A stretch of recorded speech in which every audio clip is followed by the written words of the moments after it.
Let's make our way back to our seats. Okay, chatter getting down there a little bit, slower volumes, perfect.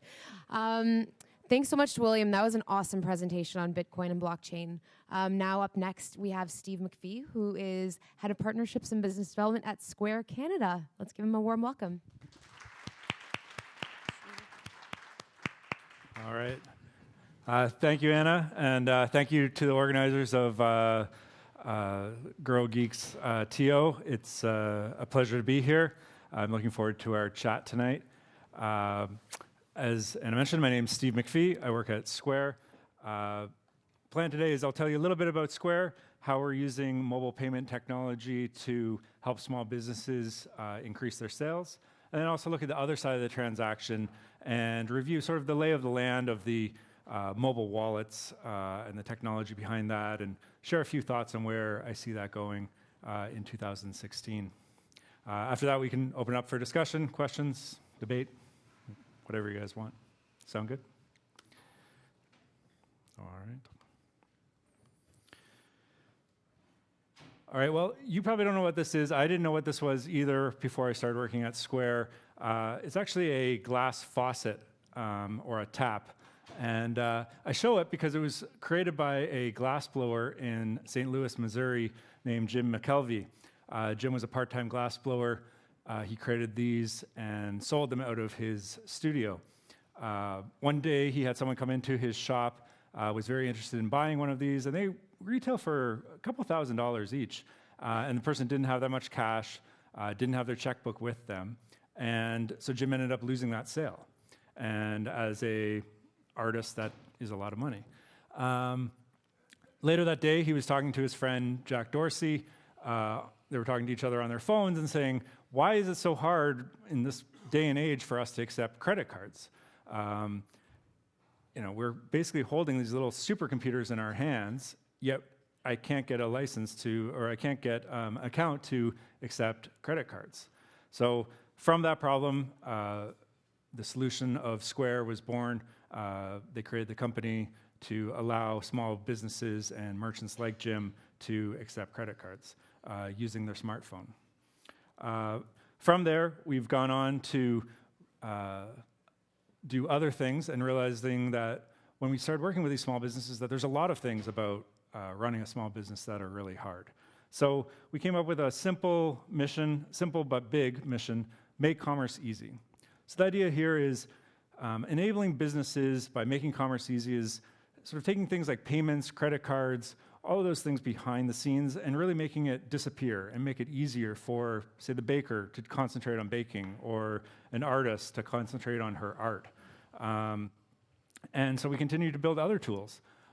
As we grew, we started adding other pieces to the point of sale. Because people are using their phone or a tablet, we were able to add additional features that you wouldn't normally have with a traditional payment provider, such as invoices, inventory management, analytics, connections to all sorts of other software, and really run your entire business off of your tablet for free using the tools provided by Square. As we branched out from there, we started adding in different financial services, such as Square Capital, chargeback protection, and now even payroll. I don't know if any of you have ever applied for a small business loan. I think William referenced this, but you can have the hottest business in the city, but if you go in to try and ask for a couple $1,000s, they'll ask you for 5 years of financial statements of yours, your partners, everybody else's, and you're like, if I'd been in business for 5 years, I wouldn't need your loan, but that's what banks ask for, and they'll probably even ask you to fax it to them. With Square Capital, because we know so much about your business, we see the money go in, we see the money come out. We know how similar businesses like yours are doing in other cities or in other areas. We're able to use that to develop a risk profile of you, and then in your account, you can get an email or a pop-up that will say, we can advance you $5,000, $10,000, $15,000. You click accept, and the money is in your account the next day. We then, each day you make sales, we take a set percentage of that and take it out. You have a good day, we take more. You're having a slow day, we don't take as much. And you just pay a set amount. It's not interest that continues to grow over time. So So far, we've advanced hundreds of millions of dollars to merchants, and that's something we're continuing to grow as Square grows and as our merchant base grows as well. So, also wanted to talk. So those are some of the factors on sort of changing the payments acceptance space. Also wanted to talk today, and it asked me to talk a little bit about mobile wallets, a space. As you guys know, there's a lot of change. Before it used to be all cash. Now I think the latest numbers are somewhere around 30% of transactions now are cash. The rest of it are electronic transfers, electronic cards, credit cards, debit cards. Soon more blockchain, Bitcoin transfers, I'm sure. So I wanted to give you a little bit of a lay of the land of that space. The idea being, can we replace these wallets with something a little slimmer and sexier, such as this? So I guess first the question is, what exactly is a mobile wallet? I think we put an e-wallet. Is it a digital wallet? The answer is I don't really know. The concept is something that is continuing to evolve and change. It's something that's really still being defined, but I think probably the simplest definition is something that would be, the idea of replacing the functionality that you get from your wallet today. So right now you use your wallet to store your credit cards, your prepaid gift cards, your debit cards, replacing all of those, along with things like your loyalty cards and all those gift cards and all those different things that you get from different retailers, as well as coupons, offers, tickets, basically all those things George stuffed into his wallet, trying to figure out how you can get those into a digital wallet. So one thing is there's a lot of important information, obviously, that's going into that, and you're trusting this all into this single device. So it's impossible to really talk about mobile or digital wallets without also talking about security, which I'll touch on briefly. Really, there's sort of two types of security that we're seeing right now in digital wallets. The first one is what's called a secure element, or an SE. This is where the idea is that putting a chip or a piece of a chip or part of the chipset directly in the device that stores this in a secure manner on the phone. It's either on the phone or it's in your SIM card, which is inserted into your phone, called an NFC SIM card. Probably the other school of thought is the host card emulation, or HCE, host card emulation, where the idea there is it works under the assumption that the phone itself is probably not necessarily secure. And with that assumption, then it stores it in, whether you call it the cloud or on a server, a secure server. And there, doing that, it then uses 4 different pillars really to ensure the security of that data. One is it uses limited use keys. So even if a key was compromised, it's only available for a short period of time. Tokens or tokenization, something you hear about. The idea is that instead of actually storing a card number, the PAN is replaced with a tokenized version of that. So again, if that was compromised, then you wouldn't have access to the actual card. But it still can flow through all of the existing systems that exist today based around a 16-digit card number. Device fingerprinting, just ensuring the authenticity of the device and that it hasn't been compromised, as well as just transaction risk analysis. So real-time analyzing the transactions like credit card companies do now, but just incorporating that into the tracking of these mobile wallets. So that's sort of an overview of the security side of things. In terms of who are the big players, I'll give you a rundown of sort of who in Canada and in North America there are. Obviously, the biggest or the best known is Apple Pay. You then have the second largest phone manufacturer, Samsung. They have their own Samsung Pay. Then there's Android Pay. If you're noticing, creative names is not really their forte.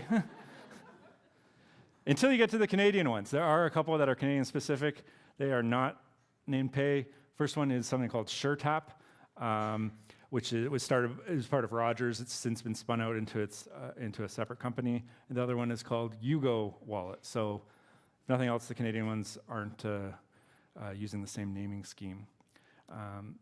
This is a bit of an eye chart, but I can walk you through it quickly. Sort of looking at the different differences between these payment wallets. Apple Pay, obviously available on Apple devices, only the latest, the iPhone 6, 6 Plus, and you can, of course, also use your Apple Watch.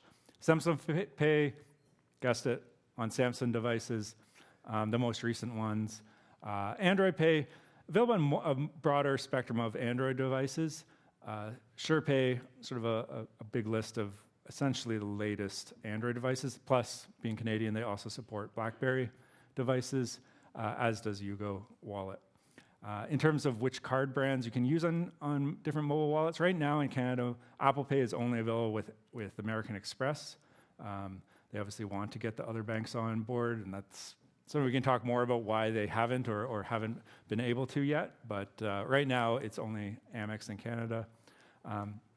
Samsung Pay and Android Pay are not available here yet, but rumors and everything I've heard says that they are coming soon. The two Canadian born ones, SureTap and Yugo, are available at a few different financial institutes. With SureTap, looking at Desjardins, TD, Scotia, and CIBC, and Yugo is with TD and President's Choice.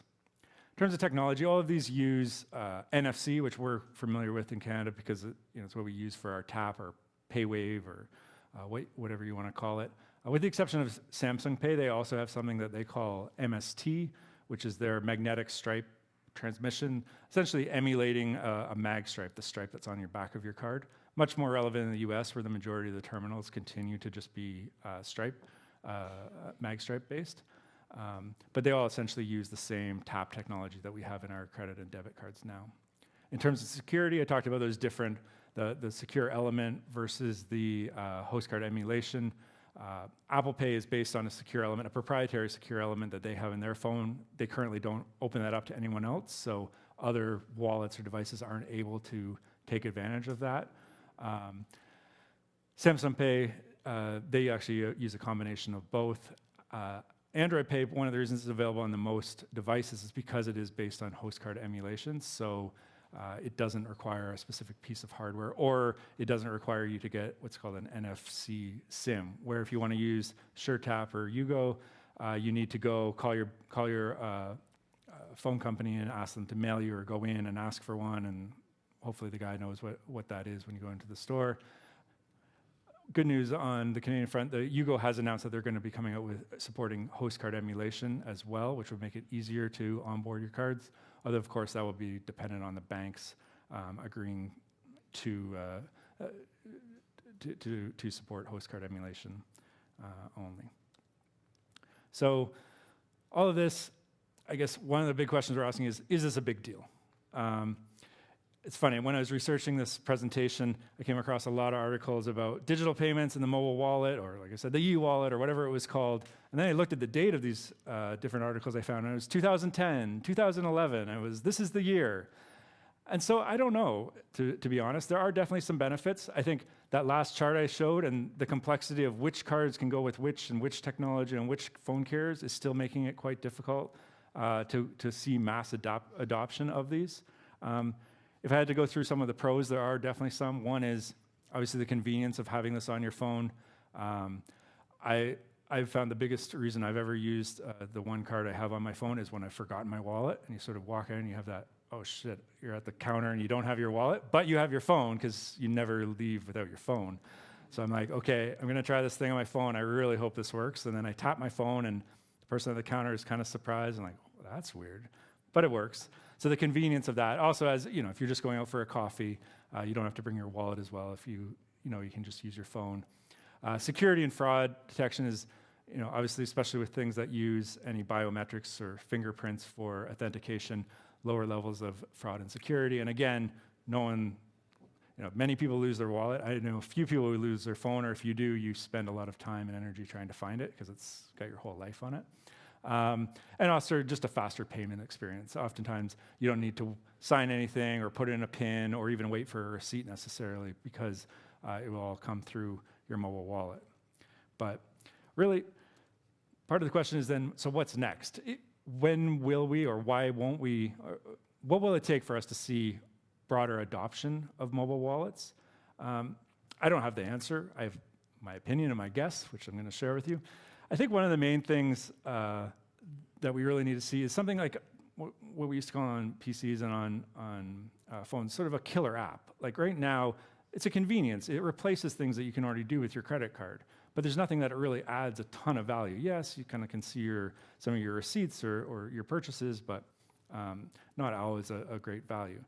I really think if we move into a future where we see sort of decision support systems added into these mobile wallets so that it can really help me optimize and help me with my purchases. So if I'm at a gas station, it will know to automatically use the gas station card or the card that I have that gives me double points on gas and groceries. Then it will use that one. So you could potentially set your card or your mobile wallet to optimize for points. So we'll know when to use points in certain cards in certain situations. Or maybe you're a little bit behind on your bills and you want to optimize to minimize your interest. So we'll know, okay, well, this card has the lowest interest rate, so I should use that one, or this one has the furthest out date. So as it starts adding some intelligence or to the system, then personally, I would see some value in using a mobile wallet a lot more often than just pulling out my credit cards. So, like I said, those are my opinions. I would love to hear some of your opinions and thoughts on maybe why we haven't seen this adoption of mobile wallets yet. And that's about all I had. Oh, I do have, since we're all sort of doing our plugs, I would be remiss not to mention that we do have another Square is hosting an event later in March called Ladies Who Launch up at Mars. It's for small businesses. We're going to have a bunch of great female speakers, both from our executive team and from the community. I don't have the exact details, but follow us on Twitter and we'll post them all there. Of course, as everyone else, we're hiring really smart people. We use a site called JobVite, so just go into JobVite and look for Square. Also, we recently open source. We have a very large female engineering group at Square, and we recently open sourced our what we call WimEng handbook on how to sort of grow a women engineering community at your company. It's available on our website, as well as you can just go into GitHub, and they're encouraging people to go in and add to it and adapt it for their own company or just improve it for the community. So check that out if that's of any interest to you. And now, Anna, we can take some questions. Great. Let's have a round of applause for Steve. So Amy just took a picture of all those links. So if you guys are on follow us on Twitter, you can also check them out there. I just saw a hand. Here we go. Okay. Oh, Matt. Yeah. Go. All you.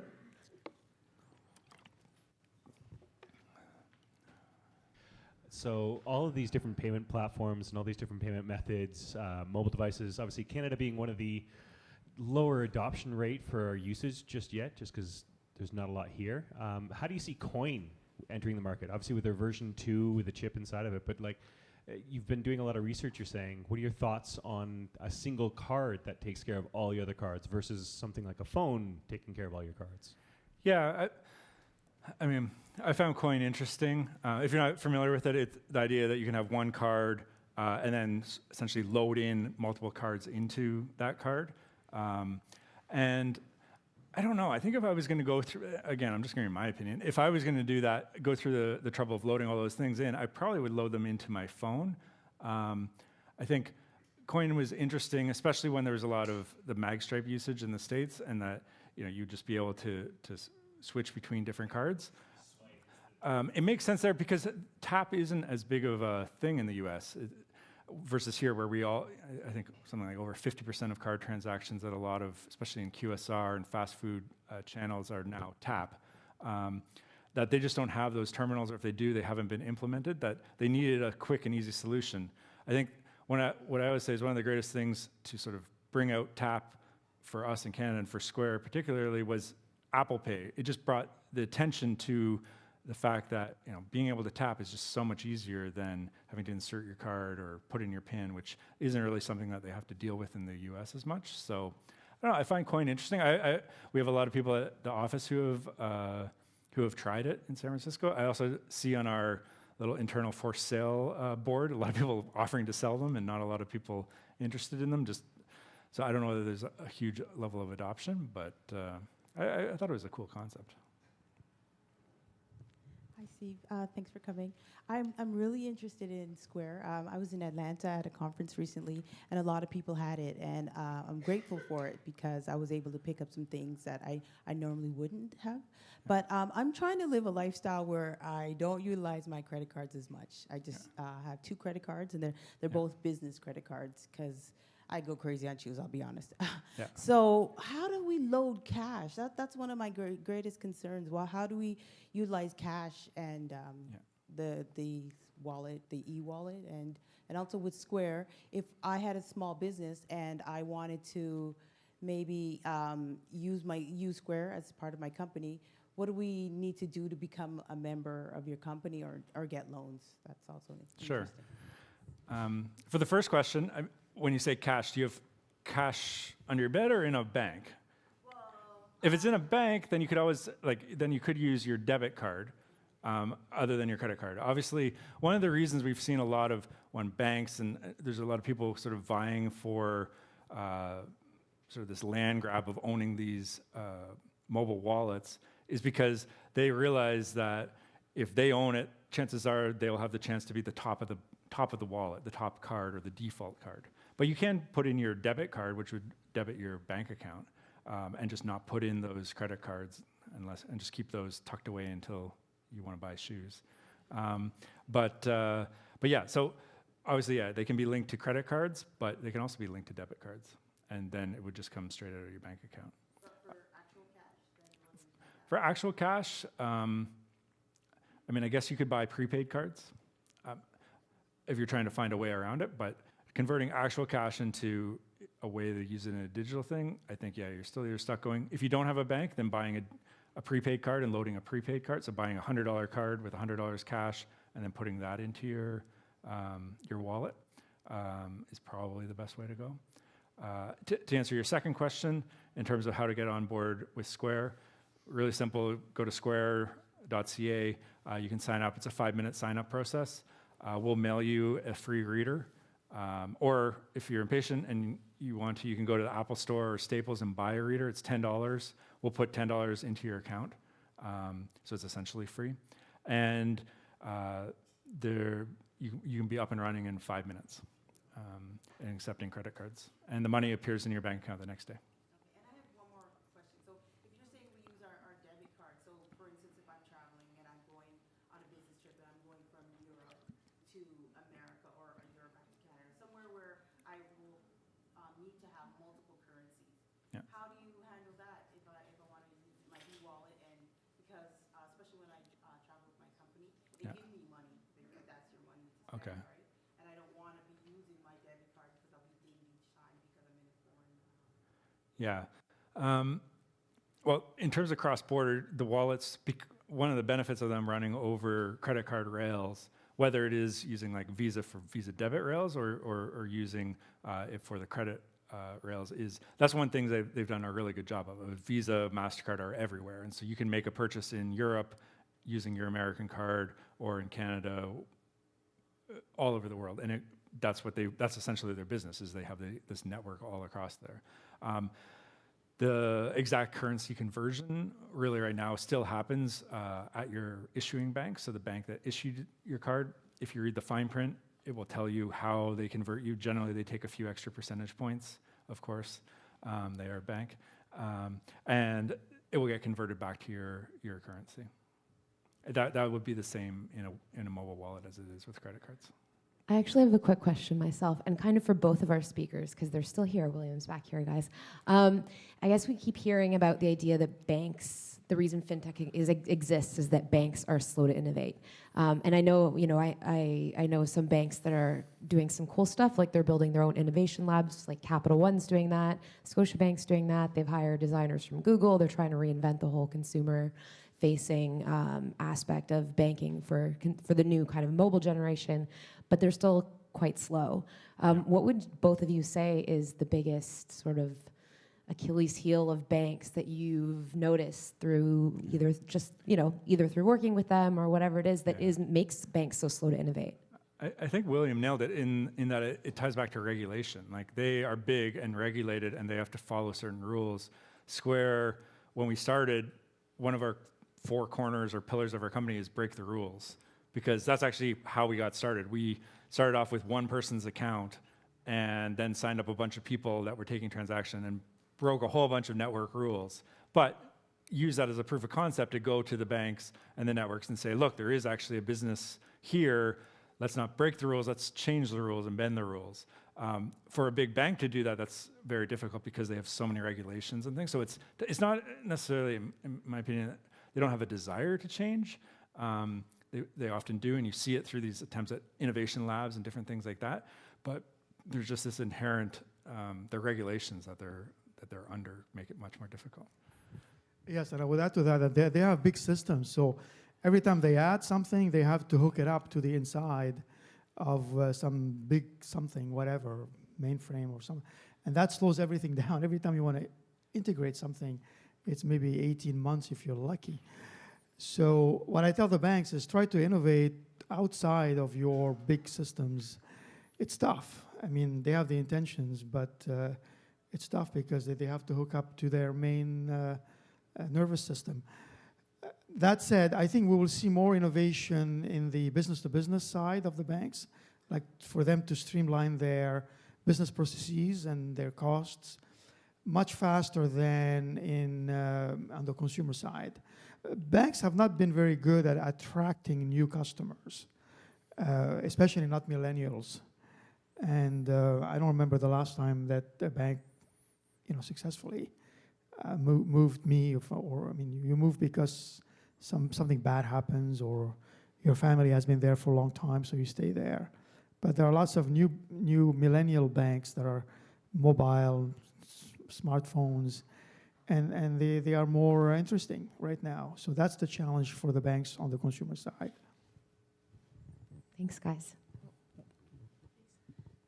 Hi, I have a question from a customer's perspective. So I'm helping running a women club that has thousands of club members, and occasionally or continuously we run events and sell, small products on a continuous basis, but not really a huge volume in terms of revenue. But our problem was to find a integrated solution of offline payment, a mobile payment, also online payment, and order processing, and even printing the shipping labels. Small things like this. But the challenges we're facing are the transaction, the service fee, like any of the service provider ask, is quite high. If we're only selling a ticket for $10, then they're charging us like almost $1 per transaction, or everything combined. Like if we're So the other problem was we don't want to jump in between platform. We don't want to run an event on Eventbrite and then process the payments through PayPal. That's kind of, taking time and not realistic. So what from your perspective, what do you think is the kind of, unique value proposition or competitive advantage of Square compared to the other competitors? Yeah. I mean, the problem you have posed is one that, hopefully there's an entrepreneur in here who's writing that down as a business problem that needs to be solved. I think Square can solve some of those pieces. Didn't mean to make this a Square commercial, but I'll tell you some of the benefits. One, there's no monthly fees, there's no hidden charges. It's just 2.65% of whatever you transact. So if you only sell one ticket for $10, it's only 27 cents. So for events and small companies, and that's why, I mean, our average customer, does not do thousands or tens of thousands. A lot of them are seasonal businesses or farmers markets or people at craft shows who just sell things around the holidays. So it fits many of those pieces that you mentioned, and it's free to try. I mean, if you don't like it, you can just move on, and there's no long-term commitments or anything like that. You did mention online. That's something that we're working on. We hear a lot of people wanting to do things like online ticketing. But finding an all-in-one solution that does all of those things can always be tough. We're trying our best to solve a bunch of those things. So, auto processing? What does that mean? Order processing. No. So I mean, we do the payment processing. You could, if you're doing something online, or if you're doing something in person, then yes, like you can do the sale, you can add hamburger and add cheese and do all of that, create the whole thing. You can even send it to a printer in the kitchen. We have all of that down. It sounds like you're talking more things online. So often you'll need some sort of basic front end to sell things online, which we have in the States, and stay tuned, may be coming to Canada soon.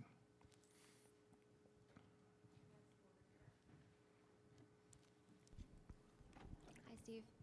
Hi. Can you hear me? Kind of, yeah. Kind of. Now I can. Okay, so my question is about Snapchat and Square's decision to partner with Snapchat in the US. Just wondering if you have any thoughts on that and what you think about social media networks kind of integrating mobile pay like Facebook Pay, and whether you think it is just for peer-to-peer transactions, or if it's kind of it's Snapchat in particular, if it's more for kind of preparing for e-commerce on that platform. Yeah. So what she's referencing is in the US we have a product called Square Cash, which is if you're familiar with Venmo, it's very similar. It's a peer-to-peer transfer. In Canada, we never really understood. I at least never understood, because I'm like, oh, so you mean like email money transfers, like Interac email money transfers? You pay $2 for. They don't have that in the US, but they have all of these networks like Venmo and Square Cash where you can do that and it's free. So hopefully we'll have those in Canada at some point.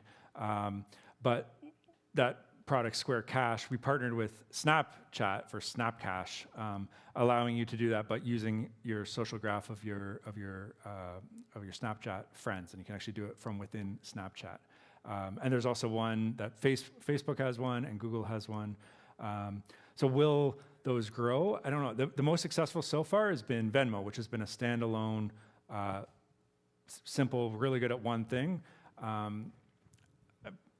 don't know whether those will become, they've been around for a while, and they haven't really taken over, where Venmo and even Square Cash have been making a lot of progress. So it may be something that people like to have a dedicated app, and they like having their Facebook friends separate, and especially, or maybe their Snapchat friends separate, and they like their money in another app where it just feels, separate and more secure. But yeah, that's definitely an interesting area that those players, and I believe those companies, want to get more involved in this space, because they're like, we already have all your friends all graphed out, mapped out. This is who you want to send money to. Why not just do it within our platform? So.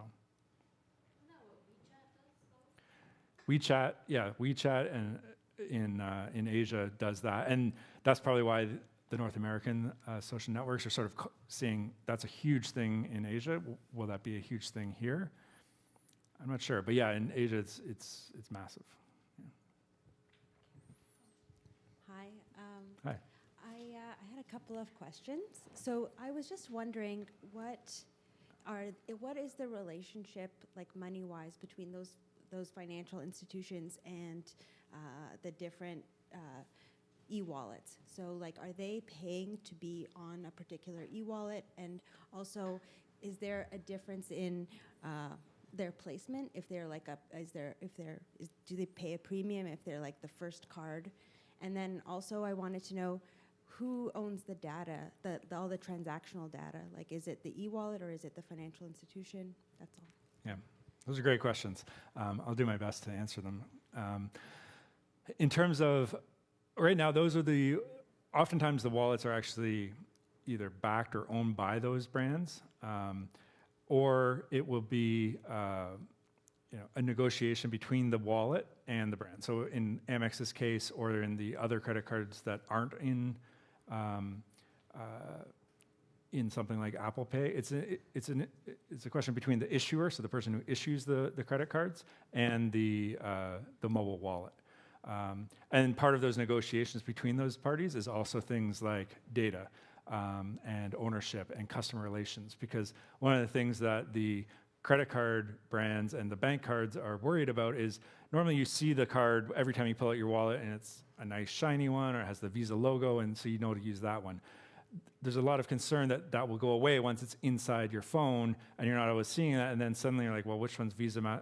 They're all the same to you, or which one's, which bank is which bank, which card is from which bank. You don't know as much once it's in your phone, so there's that concern.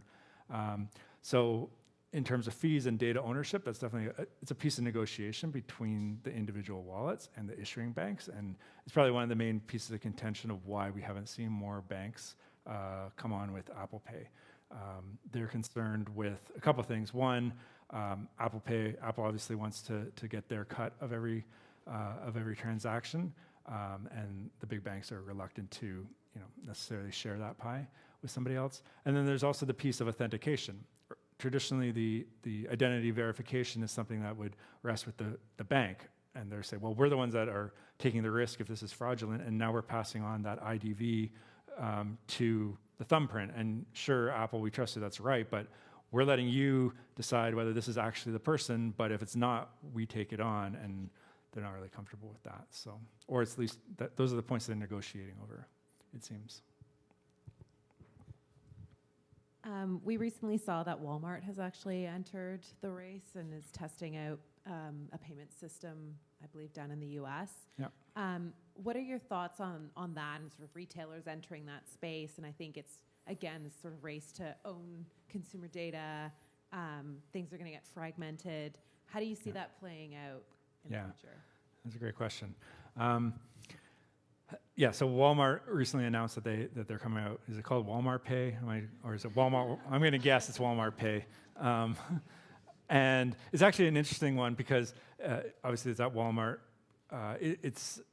From a technology standpoint, it's not NFC based like the other ones. It's actually QR code based.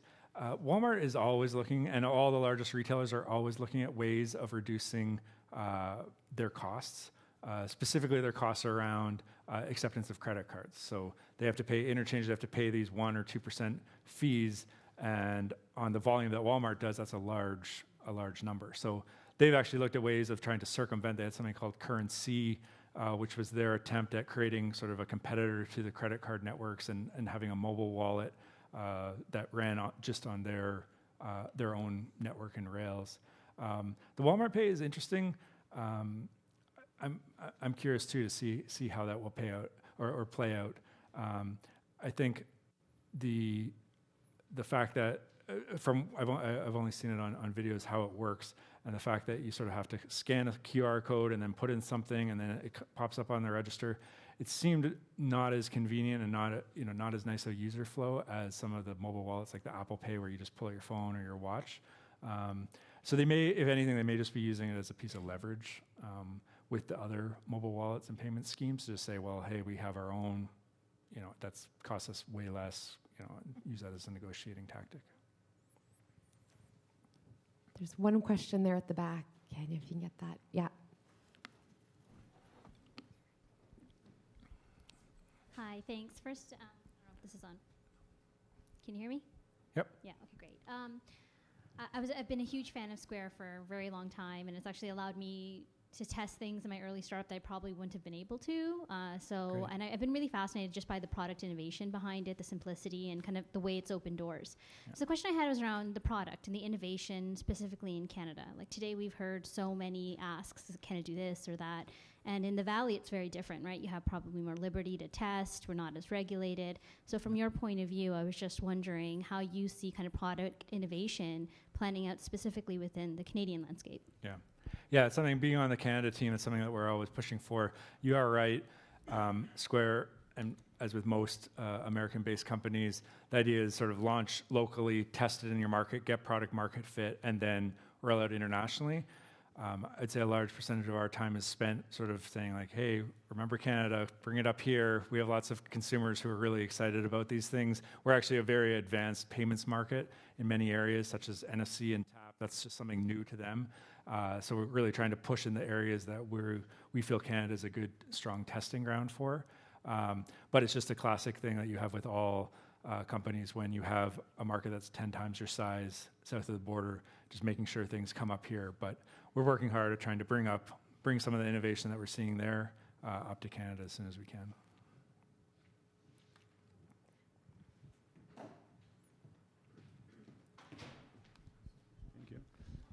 With Vitalik, Company Essence. So I did a couple of bankings up myself for TD Bank, for example, and I'm wondering, what's your monetization strategy making those platforms for so many users in wallet and other cash services? Like, do you have like centralized strategy for monetization, or is custom for every project you do? I think it's different. So You're asking about Square's products? And so, I mean, our core product is our payment processing, and we charge 2.65 in Canada, 2.75% in the US. A lot of that goes to the banks and the issuers and the networks, but we do keep a piece of that for ourselves. That right now we've been fortunate enough with that to be able to fund all of the other products and features and everything else that we offer.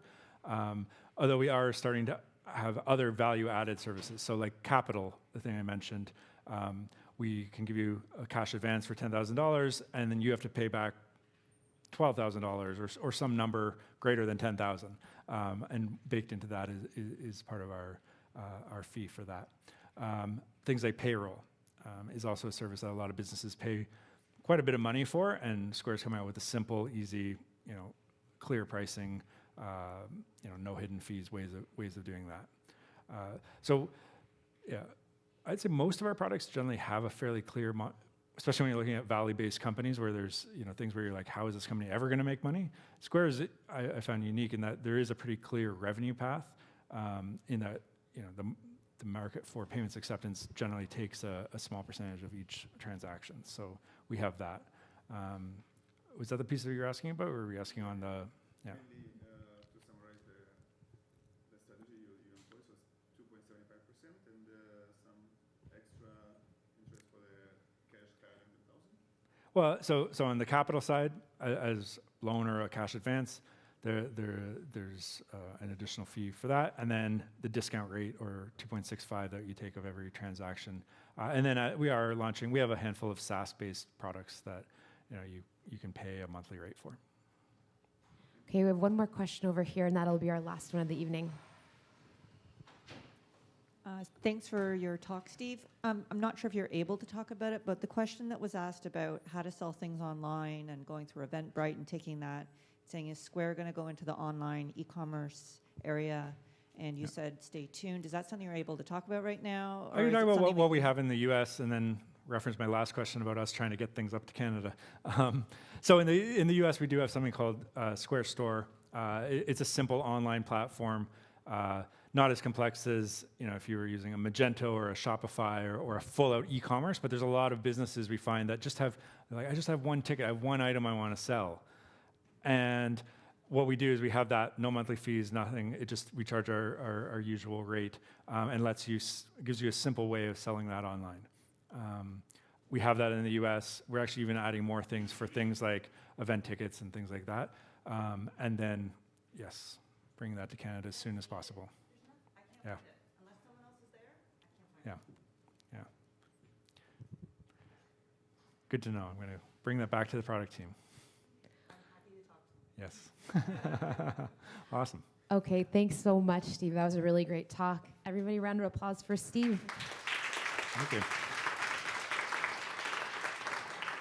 So thanks, everybody, for coming out. We'll see you again in March.